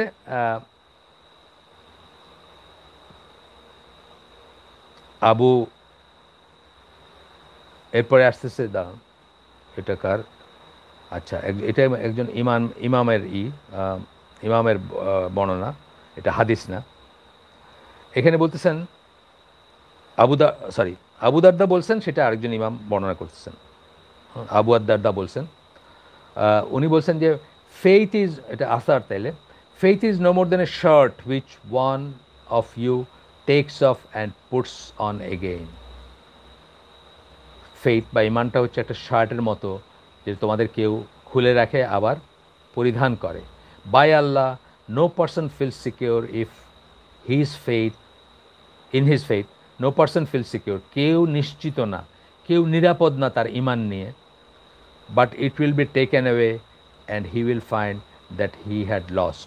মানে কেউ এ ব্যাপারে নিশ্চিত হতে পারে না যে এইটা খুলে নিয়ে যাওয়া হবে, শার্ট যেভাবে খুলে নিয়ে যাওয়া হয়, and he will find that he had lost, মানে এবং সে দেখতে, মানে এই ব্যাপারটা থেকে কেউ নিরাপদ না, যে সে দেখতে পাবে যে সে হারায় গেছে, বা সে পথভ্রষ্ট হয়ে গেছে, বা যে সে দিশাহারা হয়ে গেছে, এই ব্যাপারটা বলতেছেন এখানে। এই উপলক্ষে মানে জাস্ট একটা সুযোগ আছে, সেই জন্য আমি একটা ছোট্ট মনে পড়লো আমার। আপনারা জানেন, আপনাদের সাথে কখনো কখনো আমি বলছি, আমি কিন্তু বলতেছি না যে উনি আমার শায়েক, উনি আমার টিচার, বা ওনার আমি মানে ওনাকে আমি ফলো করি, বা উনি যেটা বলছেন সেটাই ঠিক, একবারও আমি সেটা বলতেছি না। তবুও তার একটা কথা আমার মনে হলো, আমার খুব সুন্দর লাগছিল কথাটা, সেটা আমি আপনাদের সাথে শেয়ার করতেছি। ওনার নাম হচ্ছে ডক্টর মুরাদ উইলফ্রেড হফম্যান। উনি জার্মান মুসলিম, আপনারা অনেকের নাম জানেন হয়তো। তার ন্যাটোতে জার্মান অ্যাম্বাসেডার ছিলেন, এবং সেই অবস্থায় খুব হাই প্রোফাইল কনভার্টেড মুসলিম ছিলেন উনি, বা একজন হাই প্রোফাইল ছিলেন। কনভার্সন যখন উনি কনভার্ট করেন, তখন খুবই অবাক হয়েছিল বিশ্ব, যে এরকম পর্যায়ের একজন মানুষ মুসলিম হয়েছেন। তো উনি একটা বলছেন, তার ওই ইসলাম দ্য অল্টারনেটিভ একটা বই আছে, ভালো বই, কিন্তু ত্রুটিও আছে এটার ভিতর অনেক, যাই হোক। তো সেই বইতে বলছিলেন খুব সুন্দর একটা কথা, যে আমাদের ইমানটা আমাদের ওই ওভারকোটের মতো কোনো জিনিস না, বা শীতের কাপড়ের মতো কোনো জিনিস না, যে আমরা শীতের কাপড়গুলো বা ওভারকোটগুলো কী করি, কোনো প্রেক্ষাগৃহে ঢোকার আগে ওই বিদেশে শীতের দেশে থাকে কি একটা ক্লোকরুম থাকে, আপনি ওইখানে আপনার ওটা ঝুলায় রেখে একটা টিকিট নিয়ে যেতে পারেন, যদি টিকিটের সিস্টেম থাকে, নতুবা এমনি ঝুলায় রেখে গেলেন, বাইরের সময় আবার ওটা পরে গেলেন। ভিতরটা তো হিটার আছে, বা ভিতরে এটার দরকার নেই, ওভারকোটের দরকার নেই, বা এটা একটা ঝামেলা সেই হিসাবে। সো উনি বলছেন খুব সুন্দর, যে আমাদের ইমানটা ওভারকোটের মতো না, যে পার্লামেন্টে ঢোকার আগে, আইন প্রণয়ন করার আগে, কুফরি নিয়ম কানুন রচনা করার আগে আমরা ওটাকে বাইরে ঝুলায় রেখে গেলাম, পার্লামেন্টের কাজটা সেরা বাইরে হওয়ার সময় আবার ওটা পইরা বাইরে হয়ে হাঁটা দিলাম, সেরকম না। Outside parliament and inside parliament, দুই জায়গাতেই আমাদের ইমানের উপর থাকতে হবে। খুব সুন্দর একটা কথা খুব সুন্দর বলছিলেন, আমার খুব মনে ধরছিল, আপনাদের সাথে শেয়ার করলাম, কারণ আমার হয়তো এই সুযোগটা আরেকবার নাও হইতে পারে। আপনাদেরকেও বা আমি নিজেও আরেকটা হালাকার জন্য বেঁচে নাও থাকতে পারি। আমি সবসময় এইভাবে নেই জিনিসগুলোকে, চেষ্টা করে নিতে নিতে যে পারি তা না, চেষ্টা করে নিতে। গেল আমাদের ইমানের ডেফিনেশনের উপর ভ্যারিয়াস ভাবে ইমানকে দেখার ব্যাপারে আমাদের একটা পুরা চ্যাপ্টার ছিল। আমরা বলছি যে 11টা চ্যাপ্টার আছে। প্রথম চ্যাপ্টারটা আমরা খুব শর্টে সেরে গেছি। দ্বিতীয় চ্যাপ্টারটা ছিল ইমানের ডেফিনেশনের উপর। আজকে আমরা তৃতীয় চ্যাপ্টারটাতে পদার্পণ করব, যতটুকু আল্লাহ তৌফিক দেন ততটুকুই করব। তৃতীয় চ্যাপ্টারটা হচ্ছে the attitude of আহলুস Sunnah wall Jamaat towards the issue of তাকফির। এটা কিছুটা আমরা এই লাস্ট কয়েক লাইনে মানে কয়েক মিনিটে আমরা কিন্তু কিছুটা এটার আলোচনা আমাদের হয়ে গেছে। তাকফির মানে কি? কাউকে কাফের ব্র্যান্ড করা, কাউকে কাফের ডাকা, কাউকে কাফের মনে করা, বা কার সম্বন্ধে জাজমেন্ট দেওয়া যে এই লোকটা কাফের, এইটাকে আমরা তাকফির বলি। মানে এটা একটা ভার্ব, যেটা আমরা মানে তাকফির করা আমরা বলবো।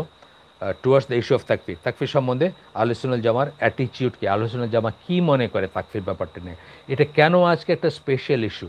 কারণ এই যে আইএস বলেন, আল কায়দা বলেন, এই ধরনের, বা তাকফির ওয়া হিজরা, গত শতাব্দীর সবচেয়ে ভয়ঙ্কর চরমপন্থী দল যেটা ছিল, তারা এক্সটিংক্ট হয়ে গেছে মিশর থেকে করা। এরা কী করছে? এটা মুসলমানকে কাফের ব্র্যান্ড করছে, মুসলমানকে কাফের ব্র্যান্ড করছে, এবং করতে করতে এমন করছে যে তাদের গ্রুপ ছাড়া, তাদের দল ছাড়া বাইরে যারা আছে সবাই কাফের। এবং এইটা একটা ট্রেন্ড, এই ট্রেন্ডটা আগেও ছিল, এখনও আছে, এবং এটা সম্বন্ধে আমাদের সাবধান হওয়া, সাবধান করা অন্যকে অত্যন্ত জরুরি। আপনারা জানেন আলী রাদিয়াল্লাহু আনহু, যাকে আল্লাহ রাসূল সাল্লাল্লাহু আলাইহি ওয়াসাল্লাম, যে বললাম আশারা মুবাশশার, নাম ধরে যে 10 জনকে জান্নাতি বলছেন, সেই 10 জনের একজন হচ্ছে আলী রাদিয়াল্লাহু আনহু, যাকে নাম ধরে আল্লাহ রাসূল দোয়া করে গেছেন এবং বলছেন যে কোরআনের আন্ডারস্ট্যান্ডিংয়ের ব্যাপারে বিশাল ব্যক্তিত্ব, যাকে মানে হবু ব্যক্তিত্ব যাকে বলে গেছেন, সার্টিফাই করে গেছেন, দোয়া করে গেছেন, সেই ইবনে আব্বাস। এবং এরকম আরও অনেক প্রথম শ্রেণীর সাহাবীকে সেই নাহরাওয়ানের লোকেরা বা সেই সময়কার খারেজিরা কিন্তু তাকফির করছিল। তাদেরকে তারা কাফির জ্ঞান করত এবং তাদেরকে বলছিল যে আপনারা আপনাদের ঈমান দোহরান, বা আবার আপনারা ঈমান করেন। আলী রাদিয়াল্লাহু আনহুকে বলে গেছে, যিনি মানে আমরা জানি কত স্পেশাল একটা স্ট্যাটাস তার ইসলামে, তাই না? খোলাফায়ে রাশিদিনদের কত স্পেশাল স্ট্যাটাস। আল্লাহ রসুল কী বলছেন? যে আমার এবং আমার খোলাফায়ে রাশিদিনের সুন্নাহ আঁকড়ে থাকো। তার সুন্নাহ শুধু বলেন নাই, তাদের সুন্নাহকেও ইনক্লুড করছেন। তারা যদি কোনো একটা কাজ করে থাকেন এবং অর্ডার করে থাকেন যেটা হুবহু সুন্নাতে পাওয়া যায় না, তাহলেও আমাদের জন্য সেটা অনুসরণীয়। আমরা আপনাদেরকে উদাহরণ দিছি, তারাবি একটা উদাহরণ, কোরআন কম্পাইল করা একটা উদাহরণ, যেটা আল্লাহ রসুলের জীবদ্দশায় ছিল না, সেটা তারা চালু করছেন, সেটা একটা উদাহরণ। হ্যাঁ, কোরআন কম্পাইল করা, আজকে এটা আমরা সওয়াবের কাজ মনে করি না। কোরআন ছাপানো, কোরআন কম্পাইল করা, কোরআন ডিস্ট্রিবিউট করা, এগুলো কিন্তু আমরা সওয়াবের কাজ মনে করি। হ্যাঁ, কেন? এটা আল্লাহর দিনকে টিকায় রাখার জন্যই। তাহলে এটা কাদের সুন্নাহ? এটা আল্লাহ রসুলের সময় তো কোরআনের মুসাফ ছিল না, আল্লাহ রসুলের সময় কোরআন কম্পাইল করা হয় না এইভাবে। সেই স্ট্যাটাস যাদের, সেই ধরনের একজন মানুষকে কাফের ব্র্যান্ড করতে তাদের গলা কাঁপে নাই, তাদের কণ্ঠ কাঁপে নাই, এবং তাকে হত্যা করতেও তারা বিচলিত হননি, এই তাকফিরি যারা বা খারেজি যারা। এই জন্য আমাদের ইয়াং জেনারেশন, বা আমাদের স্পেশালি ইয়াং জেনারেশন যারা এটা ট্র্যাপে বেশি পড়ে, আপনি আইএস বলেন, আল কায়দা বলেন, বা তাকফির ওয়া হিজরা বলেন, অথবা ইজিপশিয়ান যে এই দলগুলো ছিল, আল গামা আল ইসলামিয়া, অথবা ইজিপশিয়ান জিহাদ, এই ধরনের অনেক দল ছিল, মানে তখনও ছিল, এখনও আছে। তো এদের মূল এইটা কি? তারা মুসলমানকে কাফের ব্র্যান্ড করে। শুধু মুসলমান বললে ভুল হবে, মানে আব্দুল আজিজ বিন বাজের মতো শতাব্দী সেরা আলেমদের একজন, গত শতাব্দীর, তাকেও তারা অনেকে তাকফির করছে। ওই শ্রেণীর আলেমকেও তারা তাকফির করছে, বা এখনও করে যাচ্ছে। এখনও সৌদি আরবে যেসব আলেম তারা তারা সারা জীবন দিন শিক্ষা করতে, দিন জানতে, দিন শিখতে কাটায় দিয়েছেন, এবং যারা শাসকের চামচা না, আমরা মনে করি যে তারা শাসকের চামচা, তা না, শাসককে নসিহা করার ব্যাপারে যারা কোরআনিক এবং সুন্নাহর মেথোডোলজি ফলো করেন, এটা নিয়ে পড়াশোনার ব্যাপার আছে। আপনারা পড়াশোনা করবেন ইনশাআল্লাহ। যাদের ভিতরে এই নিয়ে সংশয় আসবে যে মোহাম্মদ বিন সালমানরে কেন কাবার চত্বর থেকে, বা কাবার ইমাম অথবা মসজিদ নবের ইমাম কেন তাকে ফাসিক, বা তাকে এই ঘোষণা করতেছেন না, বা তার এগেনস্টে কথা বলতেছেন না, আমরা আসলে এই নিয়ে কোনো পড়াশোনাই করি নাই। আমরা এটার এটিকেটগুলো জানি না। শাসককে কিভাবে সমালোচনা করতে, এইভাবে রাসূল সাল্লাল্লাহু আলাইহি ওয়াসাল্লামের নির্দেশনা কী, আদেশ কী, নিষেধ কী, এগুলো আমরা শিখি নাই কখনো। এই জন্য আমরা উত্তেজিত হই, এবং এইসব জ্ঞান যাদের নাই তারাই চট করে একজন মুসলিম শাসককে অথবা একজন মুসলিম আলেমকে বা এই শাসককে যিনি করতে তাকফির হিজরা কি বলছে, প্রথমে শাসকদেরকে তাকফির করছে, শাসকরা কাফের, তারপরে সেই শাসকদেরকে যেসব আলেমরা কাফের বলে না তারা কাফের, তারপরে সেই আলেমদেরকে যারা ফলো করে তারা কাফের। তো আলটিমেটলি কী দাঁড়াইলো যে তাকফির ওয়া হিজরার যে গুটি কয়েক সদস্য ছিলেন তাদের বাইরে দুনিয়ার সবাই কাফের। এই ট্র্যাপে আমরা পড়বো না, এই জন্য এই চ্যাপ্টারটা আসলে খুব ইম্পর্ট্যান্ট। আজকের পটভূমিতে আইএস, আল কায়দার অ্যাট্রাক্টিভই বা বাংলাদেশেও যারা কথায় কথায় মানুষকে কাফের বলতেছে, মুশরিক বলতেছে বা তাগুত বলতেছে বা ইসলাম থেকে বাইরে গেছে বলতেছে, তাদের মানে এই সময়টাতে এটা খুব ইম্পর্ট্যান্ট একটা জিনিস। এবং এই জিনিস নিয়ে দেখবেন সকল বড় স্কলার এটাকে অ্যাড্রেস করছেন। আপনি ডক্টর সালাল ফজানের একটা তো আমরা নিজেরাই পড়ছি, আমাদের আইসিডিডিসে লাগানো আছে। সকল বড় স্কলার এই ব্যাপারটাকে অ্যাড্রেস করছেন, কারণ এটা খুব ভয়ঙ্কর একটা জিনিস। ফিতনা অফ তাকফির বা ফিতনা অফ মানে এই কাফের মানুষকে ডাকার যে ফিতনা, এটা নাসিরুদ্দিন আলবানির তো এর উপর বই আছে, বুকলেট আছে আর কি। আমি এক সেকেন্ড একটু পানি খেয়ে নিই।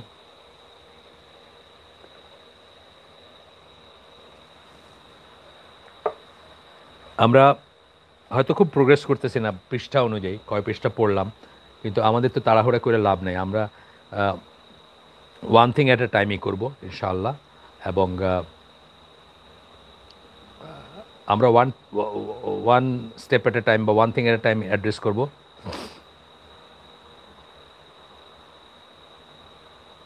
রিসেন্ট কন্ডিশন অফ সিলেট আর ব্রাহ্মণবাড়িয়া প্রশ্ন আসতে জানি না কী সম্বন্ধে বলতেছেন, আমি জানি না, আমার জ্ঞান নাই হয়তো এটাতে। যাই হোক,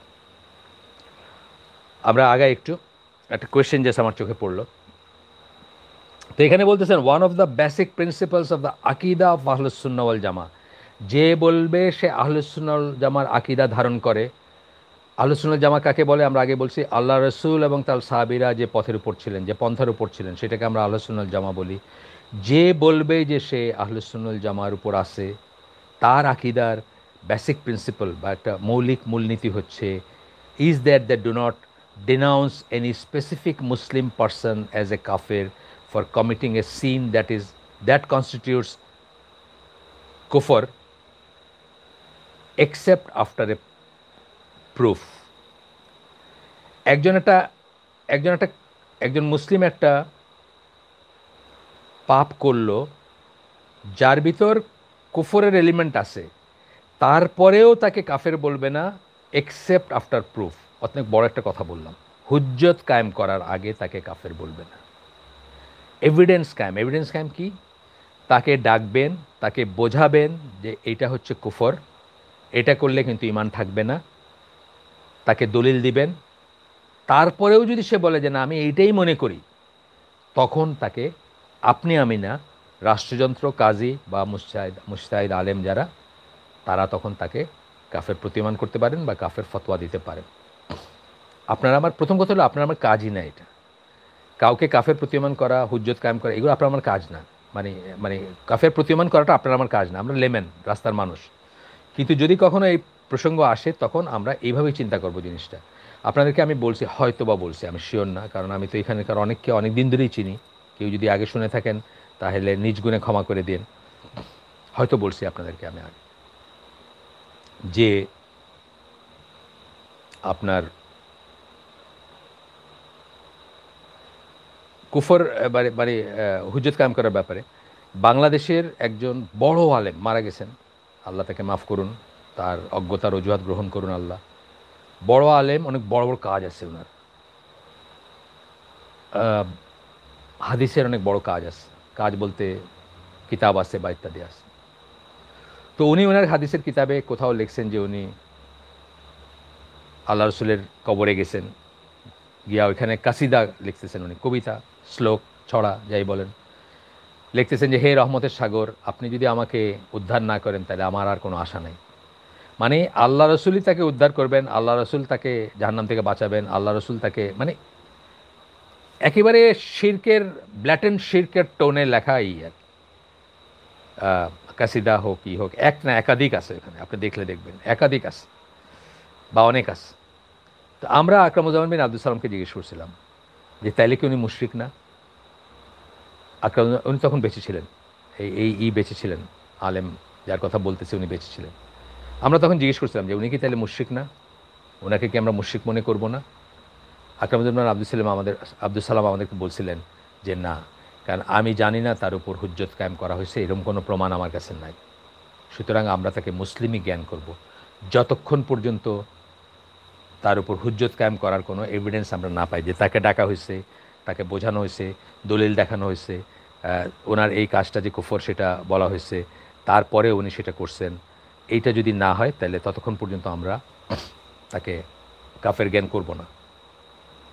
এই কথাটাই বললেন যে কনস্টিটিউটস কুফর except after proof, the rejection of which itself constitutes a কুফর হ্যাজ বিন এস্টাবলিশ। আচ্ছা, তো যখন করা হবে,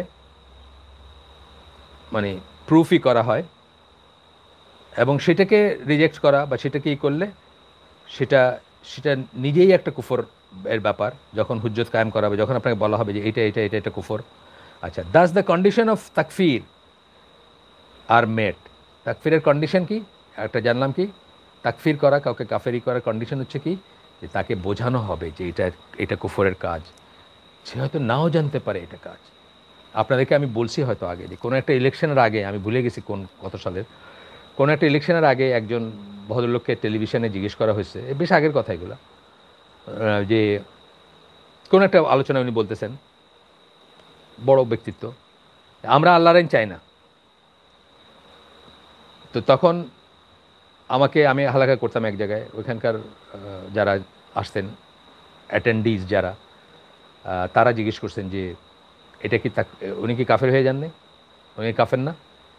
আমি বললাম না, উনি কাফের না। কারণ ওনাকে আমি মসজিদে যেতে দেখছি, শুনছি যে উনি হজে যাচ্ছেন বা যাবেন, অর্থাৎ আমি ওনাকে বিশ্বাসী মনে করব, কারণ ওনার উপর হুজ্জত কায়েম করা হয়েছে এটা আমি জানি না। উনি এই ফিকটা জানেন বা এই ব্যাপারটা জানেন বলে আমি জানি না।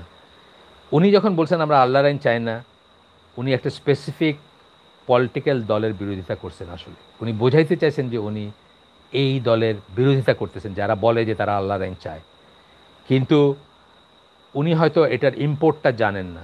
এটা যে কাউকে ইসলাম থেকে বের করে নিয়ে যেতে পারে, এই কথাটা যদি কেউ মনে করে যে আমরা আল্লাহর আইন চাই না, তাইলে যে সে মুসলিম থাকবে না, এটা হয়তো উনি জানেন না। এবং আমি রিয়েলি বিশ্বাস করি যে উনি জানেন না, বিকজ ওনাকে আমি মসজিদে যেতে দেখছি, উনি হজের জন্য যাওয়ার চিন্তা করতেছেন, এটা আমি জানি। হ্যাঁ, তো এই ব্যাপারটা আর কি, এটা আমরা খেয়াল করব, যাতে এটা খুব বড় একটা গুনাহ, যে কেউ যদি কাফের না হয় তাকে যদি আমরা কাফের ডাকি, কেউ যদি মুশরিক না হয় তাকে যদি আমরা মুশরিক ডাকি, তাহলে এটা অত্যন্ত বড় একটা গুনাহ। এবং আল্লাহ রাসূলের হাদিস দেখব যে এটা যদি কোনো মুসলিমকে কাফের বলে, তাহলে one of them is a কাফের। মানে হয় যাকে বলছে যদি ভ্যালিড রিজন থাকে তাহলে সে কাফের, আর নাহলে সে এটা তার উপর ফিরে আসবে, অর্থাৎ he himself May become a কাফের or may be treated as a কাফের। এটা আমরা দেখব যে পরে এটা হবে, মানে আমরা পরে দেখব।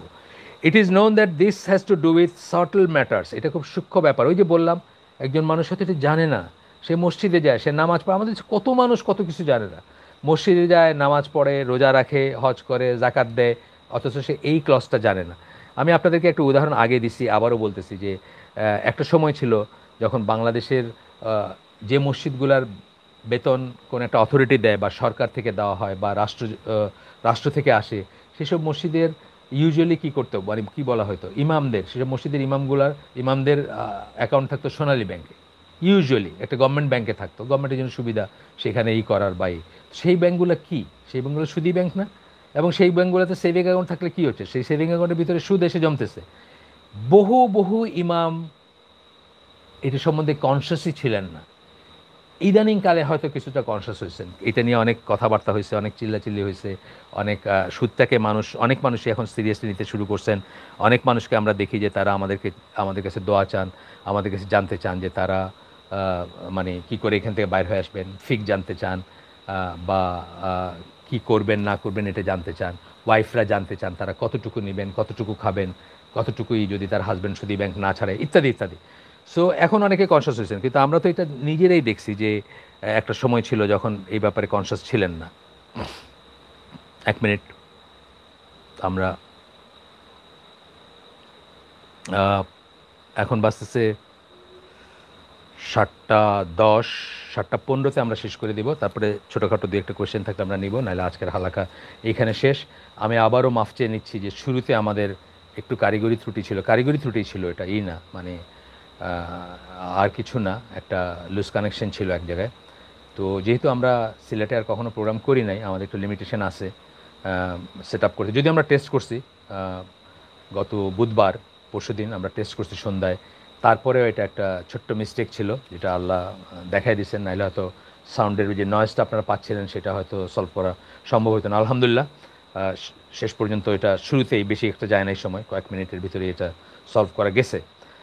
তো বলতেছেন যে এগুলো সার্টল ম্যাটার্স, এগুলো হচ্ছে খুব সূক্ষ্ম জিনিস, এগুলো মুফতিদের ব্যাপার, এগুলো কাজীদের ব্যাপার, এগুলো এই ব্যাপার যেটা বললাম যে অনেক মানুষই জানে না। এই যে সুদটা যে তার ওই যে ইমাম সাহেবের অ্যাকাউন্টে আসতেছে, এনে যে হারামে সম্পৃক্ত হয়ে যাচ্ছেন, সুদের মতো একটা গুনাহ যেটা আল্লাহর সাথে যুদ্ধ, আল্লাহ রসুলের সাথে যুদ্ধ ঘোষণা করার পর্যায়ের গুনাহ। একজন ইমাম মসজিদের, উনি সেটা জানেন না, উনি মানুষকে নামাজ পড়াচ্ছেন। বুঝেন এই কথাটা, মানে কত সিরিয়াস ব্যাপার। তো এরকম সিরিয়াস ব্যাপার ঘটতে পারে যে একটা সিরিয়াস ব্যাপার জানা উচিত ছিল তার, কিন্তু জানে না মানুষ, এরকম হইতে পারে। তো বলতেছেন যে unlike clear matter such a denying the existence of Allah, সূক্ষ্ম ব্যাপার আছে কিন্তু ধরেন ক্লিয়ার ব্যাপার কি, নজবিল্লা কেউ বললো যে আমি আল্লাহ আল্লাহ আল্লাহ আল্লাহ বলে কিছু নাই, এইটা আর কোনো সূক্ষ্ম ব্যাপার না, এটা খুব ব্লান্ট, খুব খুব মেজর ব্যাপার, আল্লাহ আল্লাহ বিশ্বাস করে না। অথবা কেউ বললো যে আল্লাহ রসুল সাল্লাল্লাহু আলাইহি সাল্লাম নবী না, উনি ভণ্ড ছিলেন, নবীতে বিশ্বাস করে না, স্পষ্ট কুফর, এটাতে আর কোনো রকম হুজ্জত কায়েমের ব্যাপার নেই। কিন্তু ফাইনাল পয়েন্টস আছে যেগুলো বললাম, যে এই যে সংবিধান বা এই যে আল্লাহর আইন চাই না, আমরা আল্লাহর আইন চাই না, উনি মনে করছেন উনি ওই পার্টিকুলার রিলিজিয়াস দল বা ধর্মীয় দল যেটা তার বিরোধিতা করতেছেন। উনি যে এখানে আল্লাহর একটা বিধানের বিরোধিতা করতেছেন, উনি যে আল্লাহর বিরোধিতা করতেছেন, উনি যে ইসলামের বিরোধিতা করতেছেন, উনি শরিয়ার বিরোধিতা করতেছেন, উনি যে ইসলাম থেকে বের হয়ে যেতে পারেন, এই জিনিসটা হয়তো উনি জানেন না বা জানতেন না। ঠিক আছে, তো বলতেছেন যে এটা ওই রকম ক্লিয়ার জিনিসের ক্লিয়ার না। রিজেক্টিং রাসূল সাল্লাল্লাহু কথা বললেন। আচ্ছা, আহলে সুন্নাত জামা do not denounce as a কাফের one who is force to do such actions. একজন মুসলমান যদি গুলির মুখে, একজন মুসলমান তার আপনার এই যে তাকে যদি ফোর্স করা হয়, একজন মুসলমানকে যদি ফোর্স করা হয় এবং গুলি তার মাথায় বন্দুক ধরে রাখা হয়েছে এবং তাকে যদি ফোর্স করা হয় যে এই কুফরের কথাটা বলো, তাহলেও সে কাফের হবে না, এই কথাটাই বলতেছেন এখানে। আহলে সুন্নাত যারা do not denounce as a কাফের one who is force to do such action. কাউকে যদি করা হয়, if his heart is still content with its faith, তার অন্তরে যদি বিশ্বাস থাকে। একজন সাহাবীর কথা আপনি জানেন, উনি পানিকে খুব ভয় পাইতেন, উনি কৃতদাসের ছেলে ছিলেন বা কৃতদাস ছিলেন, দাস মানে স্লেভের ছেলে ছিলেন। উনি আম্মার রাদিয়াল্লাহু আনহু, তাকে কাফেররা ওই পানিতে চুবাবে বা ওই করে ভয় দেখাইছে। তো উনি আল্লাহ রসুলের কাছে এসে বলছেন যে আমি তো ঈমান হারায় ফেলছি। তো বলছেন যে কেন, যে আমাকে তো এরকম করছে এবং আমি বলছি যে আমি আপনার দিনে বা আপনার ইসে বিশ্বাস করি। মোট কথা মানে উনি ইসলামে বিশ্বাস করেন না বা ইসলামের না বা রাসূলের বিশ্বাস করেন না বা রাসূলের অনুগত না বা অনুগামী না, এই ধরনের কথা বলতে বাধ্য হয়েছেন ভয়ের চোটে। তখন রসুল তাকে জিজ্ঞেস করছেন যে তোমার অন্তরে ঈমান ছিল? যে হ্যাঁ। বলে তাইলে তোমার কোনো সমস্যা নাই, তোমাকে যদি আবার ওই রকম ভয় দেখায়, জীবনের ভয় দেখায় বা করে, তুমি আবার এই কথাই বললো যে কথা তুমি আগে বলছো। ঠিক আছে, তো এইভাবে যদি কাউকে ফোর্স করা হয় বা কোনো ইস্যে যদি কেউ বলেন, তার ঈমান নষ্ট হয় না। আমরা একটা সুন্দর জায়গায় আসছি, এই জায়গাতে আমরা আজকের আয়োজন শেষ করে দিব, আজকের মেইন অংশটা। আমি দেখি প্রশ্ন আসছে ইতিমধ্যে একটা দুইটা, কী প্রশ্ন আসছে দেখি, যদি আমার জ্ঞানে কুলায় বা আমি মনে করি তাহলে উত্তর দিব, আর যদি আমার জ্ঞানে না কুলায় তাহলে আগামী দিন জেনে এসে দিব, অথবা আমি এমনিতেও না দিতে পারি উত্তর। আমি আগে আপনাদেরকে বলছি যে আপনার কোন প্রশ্নটার উত্তর দিব এবং কোন প্রশ্নটার উত্তর দিব না, সেটা কিন্তু আমার রাইট আছে, মানে আই রিজার্ভ দ্য রাইট। আমি সেটা দিতে বাধ্য না, সব প্রশ্নের উত্তর দিবই এমন কোনো কথা নেই। আমি দিতে পারি, আমি নাও দিতে পারি, এটা আমার রাইট, বা আয়োজকরা সেটা জানেন। আচ্ছা আসেন, প্রথমটা হচ্ছে, আমি এখন বুঝতেছি, প্রথমে বুঝি নাই আমি। Would you please advise about recent condition of Sylhet or Brahmanbaria, recent rape all over the country. Rape অত্যন্ত বাজে জিনিস, অত্যন্ত খারাপ জিনিস, সন্দেহের কোনো অবকাশ নাই। কিন্তু রেপ হচ্ছে কেন? আপনারা চিন্তা করছেন যে কেন হচ্ছে রেপ? সিলেটের কন্ডিশন আমি জানি না, কারণ আমার বাড়িটা হচ্ছে সিলেট টাউন থেকে, মানে আমি যেখানে থাকি সেটা তো গ্রাম অঞ্চল। সিলেট টাউন থেকে 14 মাইল দূরে একটা জায়গাতে আমি এখন আসি, যেখান থেকে প্রোগ্রামটা করতেছি আপনাদের সাথে। সিলেট টাউনে এটার বড়সড় কোনো এফেক্ট আছে বলে তো আমার মনে হয় না। ব্রাহ্মণবাড়ির কথা আমি জানি না। Recent rape all over the country. দেখেন, আমরা যখন অন্যায়ের ভিতর থাকি তখন আমরা আমাদের কাছে গাসয় হয়ে যায়। একজন না হয় আউট অফ দ্য ওয়ে গিয়ে এই কাজটা করে ফেলছে, কিন্তু আমরা যারা দিন রাত সিনেমা দেখতেছি, নাটক দেখতেছি, ইন্ডিয়ান মানে রূপ ব্যবসার সামগ্রী কনজিউম করতেছি, আমরা কি আসলে রেপিস্ট দিচ্ছে খুব ভালো কিছু? তারা ওটাকে অ্যাকচুয়ালাইজ করতেছে আর আমরা এটা মনে মনে লালন করতেছি, এই তো তফাৎটা। এগুলো ঘটনা হবে, এটাই তো স্বাভাবিক। এগুলো ঘটনা হবে, এটা স্বাভাবিক দেখে এই ফাইসাগুলা এগুলার থেকে দূরে করতে বলা হয়েছে। এটা শাস্তি হোক, আমরা চাই শাস্তি হোক। এটা এটা তার মানে এটা জাস্টিফাইড আমি একবারও বলতেছি না, রেপ ইজ নট জাস্টিফাইড। কিন্তু হচ্ছে কেন, সেই রুট রিজনটা চিন্তা করেন, কেন হচ্ছে? আপনি মানে 10 টাকার বিনিময়ে সারা রাত মুভি দেখতে পারেন, 20 টাকার বিনিময়ে, 10 টাকার বিনিময়ে। গ্রামের দোকানগুলোতে আপনি আপনার একটা স্মার্টফোন দেন, এটাকে ভরে আপনাকে সামগ্রী দিচ্ছে। এটা ভেন্ট হবে কোথায়? এটা এইভাবেই ভেন্ট হবে। এটা কি আজকে একদিনে হয়েছে? আমি তাকায় তাকায় দেখছি একটা একটা করে ডিশ যখন আসলো, আমরা বাহবা দিছি না প্রথম বাংলাদেশে যখন ডিশ চালু হলো, আর সারা দুনিয়ার সাথে কানেক্টেড থাকতে পারবো, কত খবর দেখতে পারবো। ক্রিকেট খেলাটা এই যে এখন এই পাকিস্তানে খেলা হচ্ছে, আমি এখনই দেখতে পাবো। আমরা বাহবা দিছি না ডিশের? আজকে সেটার ফলটা দেখতেছি আমরা, এফেক্টটা দেখতেছি। কজটা তো আমরা অনেক পিছনে এটার সাথে অ্যাগ্রি করে গেছি যে আমাদের দেশে ডিশ থাকবে, আমাদের দেশে ইন্টারনেট থাকবে, আমাদের দেশে অবারিত ডিশ, অবারিত ইন্টারনেট থাকবে, অবারিত তথ্য প্রবাহ থাকবে। তাই না? আমরা মুক্ত জগতের মানুষ কেমনে হইলাম? আজকে তাহলে এখানে রিগ্রেট করতেছি কেন? এগুলো তো এফেক্ট, এগুলো ফল, কর্মের ফল। কর্ম কি? আমরা যখন অ্যাগ্রি করছি যে আমাদের দেশে থাকবে, আমরা যখন অ্যাগ্রি করছি যে আমাদের দেশে আপনার ডিশ থাকবে, আমাদের দেশে ইন্টারনেট থাকবে, আমাদের দেশে আপনার মানববন্ধন করছে মানুষে। যখন তারানা হালিম একবার প্রস্তাব করছিলেন বোধহয়, উনি মন্ত্রী থাকার অবস্থায়, যে এই সাইটগুলো ব্লক করে দিবেন সব, আমাদের দেশে মানুষ মানববন্ধন করতে গেছে, আমাদের ছেলেমেয়েরা, আমাদের ইয়াং জেনারেশন করতে গেছে। সো আপনি আজকে এফেক্ট দেখে এত এত বিচলিত কেন? এটা আপনার আমার হাতের সৃষ্টি। তওবা করব এবং আমরা এগুলো বন্ধ করব দরজাগুলো। বাইরে না পারে, নিজের ইউনিট ফ্যামিলিতে তো পারবো। নিজে যেটার আমির সেখানে পারবো না আমরা এটা করতে? নিজের বউয়ের উপর পারবো না, নিজের সন্তানের উপর পারবো না, নিজের উপর পারবো না? ইনশাআল্লাহ আমরা পারবো। সেটা হচ্ছে করণীয়। অবশ্যই সেটা অবশ্যই সেটা দোষণীয়, অবশ্যই আমরা সেটাকে করব, ডিনাউন্স করব, সেটাকে করব। কিন্তু আমরা এত বিচলিত কেন? বিচলিত তো আগে হওয়ার কথা ছিল। 1991 সালে যখন ডিশ আসছে প্রথম, তখন বিচলিত হওয়ার কথা ছিল। তখন তো মনে হয়েছে আমরা যেন কী জানি হয়ে গেলাম। আজকে তো এটা এফেক্ট দেখতেছে। আমরা চিন্তায়, চেতনায়, চলনে, বলনে, কল্পনায় তাদের মতো হইতে চাই, তাদের এগুলো আমরা রিজয়েস করি, ওগুলো মাথার ভিতরে রাখি। এরা হয়তো খুব দুর্বল কিছু চরিত্র, করুণাও হওয়া উচিত এদের প্রতি। শাস্তি যেমন হওয়া উচিত, করুণাও হওয়া উচিত। যে এদের রেজিলিয়েন্স কম, এটা ভেন্ট করার জায়গা পাইতেছে না, এখানে ভেন্ট করে দিছে। কিন্তু আমাদের কথা মতো তো তারা হোক, আপনারা হোক, আমরা মুসলিমরা কথা বলতেছি, আমরা মুসলিমরা তো আল্লাহর কথা মতো চলি নাই। আমরা কি এখনও পারছি যে আমাদের 25 বছর বয়স্কা যে মেয়ে বাইরে রাত্রে ঘুরে বেড়াইতেছে, তাকে কি পারছি বিয়ের কথা বইলে 18 বছরে বিয়ে দিতে বা 16 বছরে দিতে? এখন তো গভর্নমেন্টের প্যারেন্টাল গাইডেন্স আগে দিতে পারেন। আমরা কি চিন্তা করছি যে বিয়েটা আগে দেওয়া দরকার, ক্যারিয়ারটা পরে হোক? না, আমরা চোখ বুঝে থাকছি যে আমার মেয়ের কিছু হবে না, আমার ছেলের কিছু হবে না, যাক না, বাইরে যাক, অসুবিধা কী আছে? আমি সিলেট একটা পার্টিকুলার ঘটনা বলতেছি, সিলেট ব্রাহ্মণবাড়ির কথা বলতেছি, আমি জেনারেল কথা বলতেছি। সো রেপের অন্য একটা, এই জন্য যে রেপ জাস্টিফাইড তাও বলতেছি না, কিন্তু আমি বলতেছি এটা তো জাস্ট ফলাফল। পেছনেরটাও আমাদের চিন্তা করা উচিত, অন্তত মুসলিমদের চিন্তা করা উচিত ইনশাআল্লাহ। বিশ্ববিদ্যালয়ের ছাত্ররা বিদেশি ছাত্রদের অ্যাসাইনমেন্ট করে যে টাকা ইনকাম করেন, তা কি হালাল হবে? অ্যাসাইনমেন্ট মানে যদি নকল সাপ্লাই করা হয়, তার অ্যাসাইনমেন্ট তার নামে যাবে, তার ক্রেডিট হবে, সেই হবে, অবশ্যই এটা ইসলামে গর্হিত জিনিস হবে।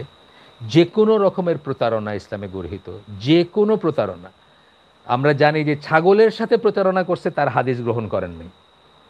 ছাগলের সাথে নিজের ছাগল, অন্যের ছাগল না। প্রতারণাটা কি? প্রতারণা এমন বেশি কিছু না, আমাদের কাছে খুব নর্মাল মনে হবে।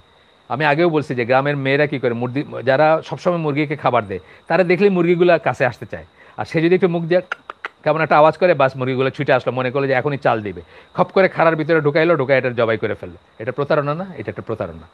যদিও খুব মাইনর, পশুর সাথে জন্তুর সাথে বা অন্য প্রাণীর সাথে প্রতারণা কি আসা যায়, কিন্তু এইটার জন্য তার কাছ থেকে হাদিস গ্রহণ করা হয় না। নিজের ছাগলকে উনি একটা পাত্র দেখে ডাকছিলেন যে এই কাছে আসলে ছাগল এটা ধরবেন, ছাগল তো মনে করবে এটা গুঁড়া আছে বা ভুসি আছে যাই আছে।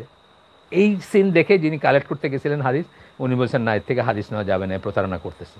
আর এখানে আরেকজনের অ্যাসাইনমেন্ট লেখা বলতে যদি এইটা বোঝায় থাকেন যে সে একজন জন বোল্টন, তার আপনি অ্যাসাইনমেন্ট লিখে দিলেন, এটা তার নামে, তার অ্যাসাইনমেন্ট, তার ক্রেডিট, তার গ্রেড হবে, অবশ্যই প্রতারণা এবং অবশ্যই এটার ইনকাম হালাল হওয়ার কোনো সুযোগ আমি দেখি না। জানি না, আমার ভুল হতে পারে, আমি তো আর ফকি না। 3 নম্বর, ইসলামী শরীয়ত অনুযায়ী হালাল উপার্জনের যে নীতি, এর সাথে আইন পেশাটা কতটা পরিমাণ সাংঘর্ষিক, এটা বোধহয় আগেও আমরা একদিন বললাম নাকি, আমার হয়তো অন্য ডিফারেন্ট আরেকজনের এটা নিয়ে খুব সুন্দর একটা ফতোয়া আছে আপনার ইসলাম কিউয়েতে। আপনারা যদি চান আমি শান্তিনগরে মিজানকে দিয়ে দিব, সে আপনাদেরকে দিতে পারবে। এই ফতোয়াটাতে 3 ভাগে ভাগ করা হয়েছে। একটা ভাগ করা হয়েছে যারা আল্লাহর আইন ছাড়া বাকি যে আইন, ব্রিটিশ আইন, ওয়েস্টার্ন আইন, অন্য যে কোনো আইন, যে আইন দিয়ে সারা দুনিয়া চলতেছে বা দুনিয়া চলে, বা যে কোনো দেশের আল্লাহর আইন না, যেটা অন্য অন্য কিছুর আইন, সেই আইনটাকে যদি মনে করে যে ওইটাই সুপিরিয়র, ওইটাই এখন চলে, আল্লাহর আইন এখন চলে না, এই এই কথা মনে করে যে আইন পেশায় নিয়োজিত হয় এবং সেটাকে প্র্যাকটিস করে, সেটাকে তারা, সেই ক্যাটাগরিকে তারা বলছেন যে সে আর মুসলিম থাকবে না, সে কাফের।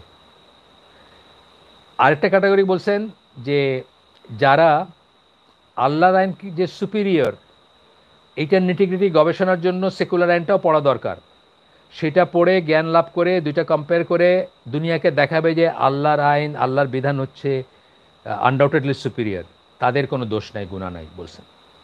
আর মাঝখানে একটা শ্রেণীর কথা বলছেন যারা লোভে পড়ে টাকার জন্য আইন পেশাতে নিয়োজিত হয় বা আইন পেশায় আইনের নিয়ে পড়াশোনা করে, কিন্তু তারা ডিপ ইনসাইড বিশ্বাস করে যে আল্লাহর আইন সুপিরিয়র, আল্লাহর আইনের চেয়ে বড় কিছু হতে পারে না বা রিপ্লেসেবল কিছু না, আল্লাহর আইনকে রিপ্লেস করতে পারে এমন কোনো আইন নাই দুনিয়ায়। কিন্তু সে লোভে পড়ে, টাকার লোভে, ব্যারিস্টার, অনেক পয়সা বা ইত্যাদি কোনো কারণে, বা প্রফেশন বা আর কিছু ভালো মনে করতেছে না, আরও কিছুকে লুক্রেটিভ মনে করতেছে না, সে টাকা কামার জন্য বা কোনো একটা ইসের কারণে সে এটা প্র্যাকটিস করতেছে ফর দ্য টাইম বিং, তাকে বলছেন যে সে মুসলিম, তথাপি মুসলিম কিন্তু গুনাহগার মুসলিম। তাইলে অন্তরের ব্যাপার, কিন্তু ওই যে আবার আমরা আসলাম না, ইমান সম্বন্ধে এতক্ষণ ধরে পড়লাম, করলাম, দেখবেন যে বিশ্বাস করা, আমরা ইমান বিনষ্টকারী বিষয়গুলোতে সবসময় দেখবেন যে সে কি মনে করতেছে, এটা মোর ইম্পর্টেন্ট। ওই যে যার কথা বললাম যে আমরা আল্লাহর আইন চাই না, সে কিটা মনে করতেছে যে চায় না, নাকি সে মুখে বললো আরেকজনকে অপোজ করার জন্য, এইটা বোঝার ব্যাপার আছে। এইখানেও কিন্তু এই একই কথা বললেন, 3টে শ্রেণীতে ভাগ করলেন এবং বললেন যে মনে করবে যে আইনটা ঠিকই আছে, আইন প্র্যাকটিস ঠিক আছে, আইন পড়া ঠিক আছে, এই আইনটাই সুপিরিয়র, আল্লাহর আইন সেকেলে হয়ে গেছে, ওইটার এখন চলে না, তাকে বলছেন যে সে কাফের হয়ে যাবে বা সে ইসলাম থেকে বের হয়ে যাবে। এই 3 ক্যাটাগরিতে পড়বে। আল্লাহু আলম, আল্লাহ ভালো জানেন। আপনার চাইলে আমি এই ফতোয়াটা ফরওয়ার্ড করে, আমি যে সামারিটা বললাম, এক্সাক্ট ওয়ার্ড ফর ওয়ার্ড বলি নাই, এটা চাইলে আপনারা যদি চান আমি ফরওয়ার্ড করে দিব ইসের কাছে, মিজানের কাছে দিয়ে দিব। উনি আপনাদের যারা প্রশ্ন করছেন, যেহেতু মসজিদা সিদ্দিকের আয়োজন, তারা বেটার জানবেন, তো সেটাই করবেন ইনশাআল্লাহ। তো আমাদের তো আর প্রশ্ন দেখতেছি না, 3টা প্রশ্ন আছে, 3টা প্রশ্ন আমি অ্যাড্রেস করছি। আজকের জন্য আমরা শেষ করে দিই। আবারও সুবহানাকা আল্লাহুম্মা বিহামদিকা আশহাদু আল্লা ইলাহা ইল্লা আনতা আস্তাগফিরুকা ওয়া আতুবু ইলাইক। আমরা যা শুনলাম তার ভিতর ভালো কিছু শুনে থাকলে সমস্ত প্রশংসা আল্লাহর, খারাপ কিছু শুনে থাকলে সমস্ত ব্যর্থতা আমার এবং শয়তানের তরফ থেকে। আর আবারও আমি মাফ চেয়ে নিচ্ছি যে শুরুতে আমাদের একটু ত্রুটির জন্য সাউন্ডে যে সমস্যাটা হয়েছে সেটার জন্য, সেটা অনিচ্ছাকৃত, আপনারা ইনশাআল্লাহ বুঝবেন। আসসালামু আলাইকুম ওয়া রাহমাতুল্লাহি ওয়া বারাকাতুহু।